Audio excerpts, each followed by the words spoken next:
Hello student, welcome to Swati's classes. आज हम देखेंगे फिफ्थ स्टैंडर्ड का EVS 1 lesson number 21 busy at work our internal organs. इस lesson का थर्ड पार्ट। तो स्टूडेंट्स, इस लेसन के मैंने 3 पार्ट्स बनाए हैं। 2 पार्ट्स मैंने ऑलरेडी अपलोड कर दिए हैं। अगर आप लोगों ने नहीं देखे हैं तो स्वातिस क्लासेस चैनल को सब्सक्राइब कीजिए। आपको चैनल पे फिफ्थ स्टैंडर्ड के ईवीएस 1, ईवीएस 2, इंग्लिश और मैथ्स की वीडियो मिल जाएंगी। और जो 2 पार्ट्स अपलोड किए हैं उनको भी स्टार्टिंग से देखिए ताकि लेसन आपको पूरा समझ में आएगा। तो चलिए लेसन को स्टार्ट करते हैं। Circulation of blood. तो देखिए स्टूडेंट, पहले जो 2 पार्ट्स है उसमें हमने देखा था कि रेस्पिरेशन सिस्टम, उसके बाद डाइजेस्टिव सिस्टम देखा था और उनमें जो ऑर्गन्स काम करते हैं वो हमने देख लिया है। आज हम देखने वाले हैं सर्कुलेशन ऑफ ब्लड।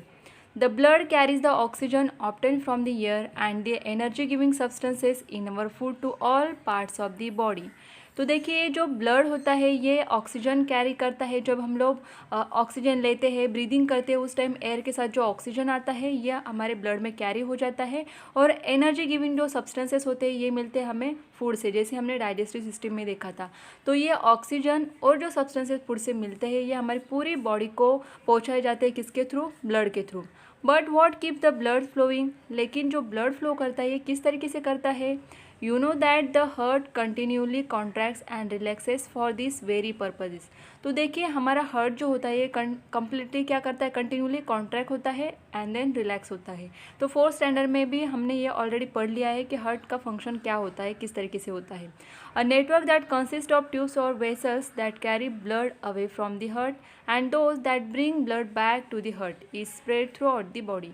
तो हमारे पूरे बॉडी में हमें एक नेटवर्क दिखेगा ट्यूब्स का, वेसल्स का, जो ब्लड कैरी करते हैं हार्ट से बाकी पार्ट्स के पास पहुंचाने का काम करते हैं और बाद में बैक टू हार्ट भी जाता है ये blood.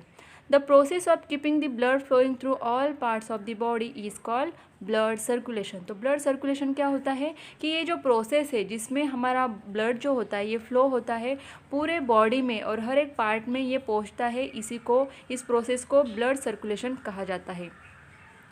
Innumerable substances are carried from one part of the body to another all the time। तो देखिए जो सब्सटेंसेस होते हैं, कई सारे सब्सटेंसेस यहाँ पे ब्लड में होते हैं जो हमारे बॉडी के पार्ट्स है वहाँ तक पहुँच जाते हैं। That two is made possible by the circulation of blood. और ये किसके कारण होता है? जो सर्कुलेशन होता है ब्लड का, इसके कारण ये हो सकता है। The heart and the network of blood vessels together form the circulatory system. और हमारा हार्ट, उसके बाद जो नेटवर्क हमने देखा है ब्लड वेसल्स का, इनको कलेक्टिवली टुगेदर क्या कहा जाता है? सर्कुलेटरी सिस्टम कहा जाता है। As long as we are alive, the process of blood circulation goes on continuously day and night। तो देखिए जब तक हम लोग जिंदा है तब तक ये प्रोसेस जो है ब्लड सर्कुलेशन की ये कंटिन्यूसली दिन रात चलती रहती है। नेक्स्ट पेज पे देखेंगे द नर्वस सिस्टम। तो देखिए यहाँ पे आपको पिक्चर भी दिया है साइड में नर्वस सिस्टम का। The function of the respiratory, circulatory and digestive system are vital for the body. तो देखिए जो हमने रेस्पिरेटरी सिस्टम देखा, ब्लड सर्कुलेशन देखा, देन डाइजेस्टिव सिस्टम देखी, तो ये सारी जो फंक्शंस होते हैं हमारे बॉडी में, ये जो सिस्टम्स है ये काफ़ी इंपॉर्टेंट है। वाइटल का मीनिंग होता है कि इम्पॉर्टेंट है। There are some tasks that we carry out only when we like, for example speaking, running, studying, playing, etc।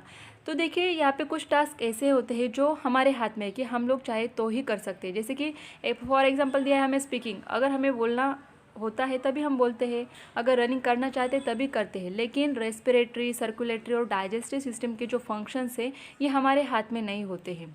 You have learned that coordination means paying attention to all the different functions and ensuring that they all occur at the right time and in the right manner।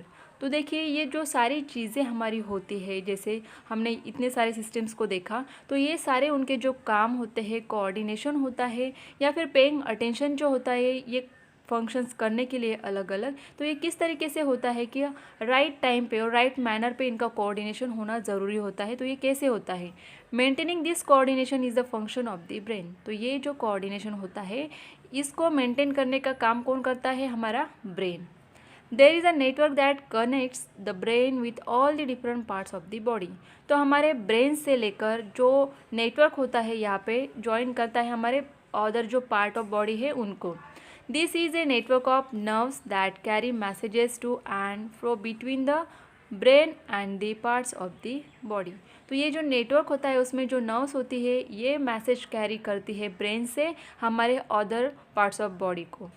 The brain and the network of nerves are together called the nervous system. तो nervous system क्या होती है? हमारा brain और जो भी nerves का network होता है उसे टुगेदर क्या कहा जाता है? Nerve system.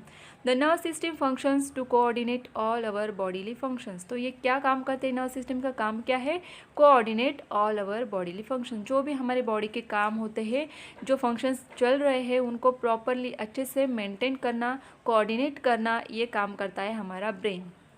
तो देखिए स्टूडेंट, फॉर एग्जांपल यहाँ पे मैं आपको बताती हूँ कि जब कोई चाय का कप है वो गर्म होता है, अगर हमारा हाथ उसे लग जाता है तो जल्दी से हम हाथ पीछे लेते हैं। तो ये हमें कैसे समझ में आता है? तो हमारे ब्रेन के थ्रू जो नर्व्स होते हैं इनके कारण हमें मैसेज पहुँचता है कि हमारे हाथ को गर्म लगा है और हम जल्दी से हाथ पीछे लेते हैं। तो ये जो कोऑर्डिनेशन होता है ये किसके कारण होता है? यहाँ पे नर्व सिस्टम के कारण होता है। आगे देखेंगे हम यहाँ पे, how do we know that we are hungry and that we should now eat. तो देखिए बच्चों, जब हमें भूख लगती है तो भूख लगी है ये कैसे हमें समझ में आता है कि हमें अभी खाना खाना चाहिए? सेकेंड दिया है, how do the salivary glands come to know that there is a food in the mouth and it is time to secrete saliva. तो जैसे हमने डाइजेस्टिव सिस्टम में देखा था कि हम लोग जब खाना खाते हैं तो उस टाइम सलाइवा सीक्रेट होती है, फिर खाना मॉइस्ट होता है। तो ये जो सलाइवरी ग्लैंड्स हैं इनको कैसे पता चलता है कि हमें सलाइवा सीक्रेट करना है? What makes respiration and blood circulation go on all the time and the process of digestion happen at the right time। तो हमें कैसे पता चलता है कि जो रेस्पिरेशन सिस्टम है वो भी अपना काम कर रही है, ब्लड सर्कुलेशन का भी काम हो रहा है और at the same time digestion भी हो रहा है। तो ये सारी चीज़ें कौन मेंटेन करता है? तो हमारी नर्व सिस्टम करती है। तो यहाँ पे साइड में आपको पिक्चर भी दिया है, देखो, द नर्व सिस्टम। तो ये जो ब्रेन से निकली हुई हमारी नर्व्स होती है ये हमारे पार्ट्स के थ्रू क्या होती है? हमें मैसेजेस पहुँचाने का काम करती है। देन नेक्स्ट देखेंगे यहाँ पे, डू यू नो में, drinking alcohol has many ill effects on the body. तो देखिए जो लोग ड्रिंकिंग करते हैं, अल्कोहल लेते हैं, तो उनके बॉडी में कई सारे इफेक्ट्स हमें दिखाई देते हैं। It affects the nervous system leading to loss of control over the movements of the body and lack of coordination. तो देखिए ऐसे जो लोग होते हैं जो अल्कोहल ड्रिंक करते हैं तो उनके जो नर्व सिस्टम होती है उनके ऊपर भी अफेक्ट दिखाई देता है, जिसके कारण वो अपना कंट्रोल जो होते हैं लॉस कर देते हैं, कंट्रोल नहीं कर पाते खुद को। जो भी मूवमेंट्स होती है, चलना हो, बोलना हो, इसके ऊपर उनका कंट्रोल नहीं हो पाता है क्योंकि वहाँ पे कोऑर्डिनेशन ही नहीं बन पाता है उनका। That is why it is dangerous to drive after drinking alcohol. तो इसीलिए ड्रिंक करके अगर कोई ड्राइव करता है तो उन्हें रोका जाता है और ये बैन है कि ड्रिंक करके कोई भी ड्राइविंग नहीं कर सकता है, क्योंकि अगर कोऑर्डिनेशन ही नहीं तो गाड़ी चलाना भी उसको पॉसिबल नहीं हो सकता है। If one keeps drinking alcohol for a long period of time it causes ulcer on the inner lining of the digestive organ.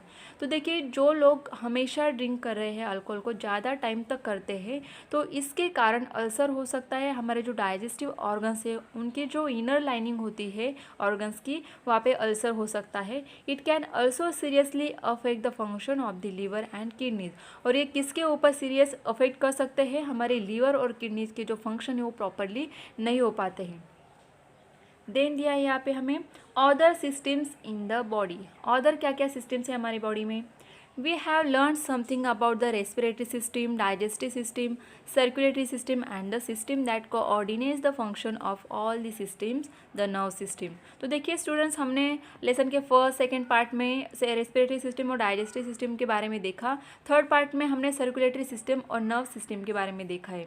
Beside this there are several other system in our body. तो देखिए कई सारे other भी systems हमारे body में होते हैं।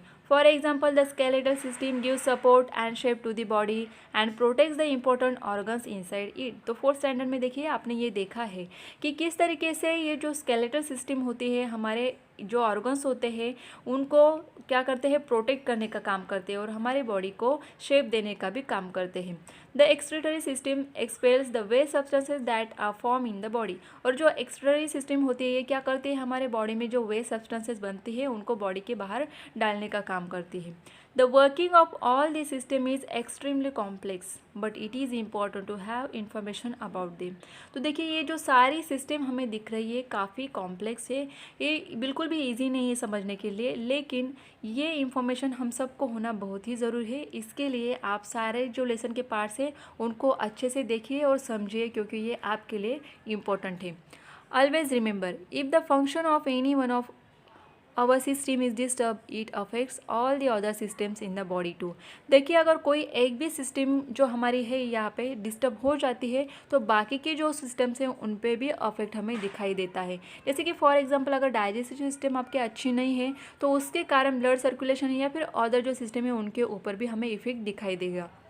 What we have learn, हमने इस लेसन से क्या सीखा? A group of organs that together carry out some functions of the body is called a system. तो सिस्टम किसे कहा जाता है? कि हमारे बॉडी में जो ऑर्गन्स है एक साथ जो काम करते हैं, फंक्शंस करते हैं हमारी बॉडी के लिए, उसे सिस्टम कहा जाता है। The nose, trachea, lungs and a diaphragm are organs of the respiratory system. तो ये जो सारे ऑर्गन्स है ये रेस्पिरेटरी सिस्टम में काम करते हैं। The mouth, esophagus, stomach, small intestine, large intestine, rectum and anus and certain glands outside the alimentary canal are the organs of the digestive system। तो इतने सारे जो organs है ये functions करते हैं digestive system में। Other systems like the circulatory system, the skeletal system, the excretory system also take care of other important function of our body। जैसे हमने देखा the nervous system coordinates all the functions of the body। और हमारे body के जो सारे functions है, सारे काम हैं, उनको coordinate करने का काम कौन करता है? Nerve system. तो ये काफ़ी important है हमारे लिए। For us to lead a healthy life, all our system must function smoothly। तो देखिए अगर हमारे बॉडी का जो फंक्शंस है उसको अच्छे से चलने देना है या फिर हमें हेल्दी लाइफ अगर जीनी है तो हमारे ये सारे सिस्टम को प्रॉपरली चलना बहुत ही ज़रूरी है। तो देखिए स्टूडेंट, इस लेसन में आपको काफ़ी सारी इंपॉर्टेंट इन्फॉर्मेशन मिली है, आप इसको अच्छे से स्टडी कीजिए, क्योंकि नेक्स्ट जो स्टैंडर्ड है वहाँ पर भी ये टर्म्स और जो कंसेप्ट है वो आने वाली है। तो अगर आपको ये वीडियो अच्छी लगे तो वीडियो को लाइक करें, शेयर करें, कमेंट करके ज़रूर बताइए, और चैनल को सब्सक्राइब नहीं किया है तो सब्सक्राइब ज़रूर कीजिए।